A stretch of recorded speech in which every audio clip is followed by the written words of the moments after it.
आजकल आप लोगों को दो वर्ड्स कुछ ज़्यादा सुनने को मिल रहे होंगे, एक है रिसेशन और एक है लेऑफ्स।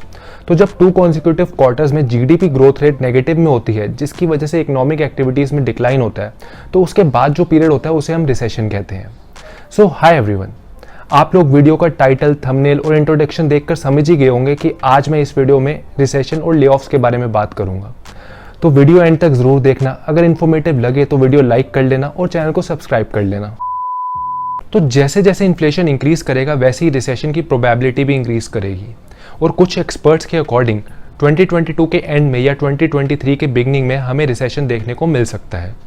तो अब देखते हैं कि रिसेशन और लेऑफ्स का क्या रिलेशन है। रिसेंटली आप लोगों ने देखा होगा कि काफ़ी सारे स्टार्टअप्स और यूनिकॉर्न्स जैसे वेदांतु, कार24, अनअकैडमी ने काफ़ी सारे वर्किंग प्रोफेशनल्स को ले ऑफ किया है। इसका रीज़न ये भी हो सकता है कि यूएस जैसी कंट्रीज़ में ऑलरेडी माइल्ड रिसेशन आ चुका है, जिसकी वजह से इन्वेस्टर्स इन्वेस्ट नहीं कर रहे हैं स्टार्टअप्स में। तो अगर स्टार्टअप्स को इन्वेस्टमेंट्स नहीं मिलेगी, फंड्स नहीं मिलेंगे, तो उनको अपनी ऑर्गेनाइजेशन रिस्ट्रक्चरिंग करनी पड़ेगी, जिसकी वजह से ले ऑफ्स होंगे। और दूसरा रीज़न ये हो सकता है कि आपने देखा होगा कि पेंडेमिक के टाइम में लॉकडाउन था, तो सारा वर्ल्ड टेक्नोलॉजी ड्रिवन था। घर बैठे बैठे सब लोग सारी चीज़ें एक्सेस कर रहे थे टेक्नोलॉजी के थ्रू। तो उस टाइम स्टार्टअप्स को काफ़ी बूम मिला था और काफ़ी प्रॉफिटेबल भी हुए थे स्टार्टअप्स। तो उन्होंने मास हायरिंग की थी काफ़ी सारे एम्प्लॉयज़ की, वर्किंग प्रोफेशनल्स की, जिसकी वजह से उन्होंने हाई पैकेजेस दिए थे। पर अब जैसे जैसे लाइफ बैक टू नॉर्मल आ रही है, हम टेक्नोलॉजी ड्रिवन तो है, पहले भी थे और आगे भी रहेंगे, पर उस स्पेस में हम टेक्नोलॉजी यूज़ नहीं करेंगे जितना हम लॉकडाउन में यूज़ कर रहे थे, जिसकी वजह से स्टार्टअप्स के प्रॉफिट में भी डाउनफॉल आया है। तो उस वजह से भी स्टार्टअप्स ले ऑफ कर रहे हैं ताकि वो प्रॉफिटेबल रहें, क्योंकि उन्होंने मास हायरिंग कर ली थी पहले। अब उनको वापस वो बैलेंस भी करना पड़ेगा क्योंकि लाइफ बैक टू नॉर्मल आ गई है। ले ऑफ्स में वो एम्प्लॉय ज़्यादा टारगेट पर होते हैं जिनका पैकेज बहुत ज़्यादा होता है और उनके पैकेज के अकॉर्डिंग उनकी प्रोडक्टिविटी नहीं होती, या वो एम्प्लॉयज़ जो अपनी जॉब स्विच कुछ ज़्यादा ही कर रहे होते हैं।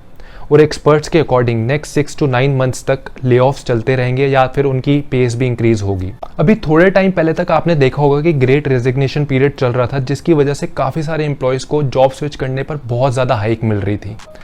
पर अब आप देख रहे होंगे बड़ी बड़ी टेक कंपनीज जैसे माइक्रोसॉफ्ट, टेस्ला, ट्विटर अपने एम्प्लॉयज़ को ले ऑफ कर रहे हैं ऑर्गेनाइजेशन रिस्ट्रक्चरिंग के नाम पर। और काफ़ी सारी बड़ी कंपनीज जैसे सेल्सफोर्स, उबर, एनवीडिया ने अपनी हायरिंग प्रोसेस काफ़ी स्लो कर दिया है।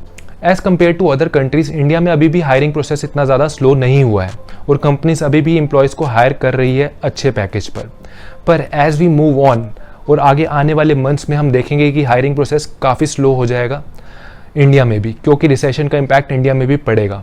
तो इसलिए मैं यही एडवाइस करूंगा कि अगर आप कोई स्टार्टअप ज्वाइन कर रहे हो, आपके पास स्टार्टअप का ऑफर है, तो आप पहले ये चेक करो कि वो प्रॉफिट मेकिंग स्टार्टअप है या नहीं। अगर वो ऑलरेडी लॉस में चल रहा है तो बहुत रिस्की है वो स्टार्टअप ज्वाइन करना, और आप काफ़ी सोचना और कंसिडर करना दूसरे ऑप्शंस पहले, फिर स्टार्टअप ज्वाइन करना। पर अगर आप टेक्निकल फील्ड से हो और आपका टेक्निकल बैकग्राउंड स्ट्रॉन्ग है, आपके पास स्किल्स है, तो आपको डरने की ज़रूरत नहीं है, क्योंकि ये वर्ल्ड पूरा टेक्नोलॉजी ड्रिवन है और as compare to other sectors recession का ज़्यादा इम्पैक्ट टेक्निकल सेक्टर पर नहीं पड़ेगा।